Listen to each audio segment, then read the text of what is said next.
Welcome to the Rim Break Rodeo. We hope this video helps. You start by confirming what your system supports. Check the HDMI version and the GPU's multi-display capability. Once done, inspect physical ports, HDMI, USB-C, DisplayPort, or Thunderbolt, because the solution depends on them. Pick the right device type next. A powered HDMI splitter mirrors displays, an MSD hub extends multiple monitors via DisplayPort, and a USB-C or Thunderbolt dock can provide independent displays. Make sure to note monitor resolutions and refresh rates so you choose hardware that matches those specs. Next, choose and connect the device. If you have DisplayPort Alt Mode and DP1. 2 or newer, connect an MSD hub, plug hub into DP/USB-C, then chain or attach monitors.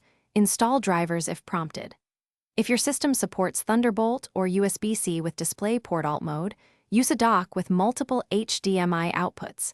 This yields independent extended displays and often charges your laptop. If you only need mirroring, use an active HDMI splitter, but understand it will duplicate, not extend, your desktop. Finally, configure displays in your operating system. Choose Extend or Duplicate and arrange monitor order.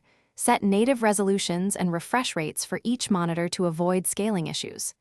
If things go wrong, update GPU and dock firmware, replace cables with active certified ones, and ensure the dock or hub has external power if required.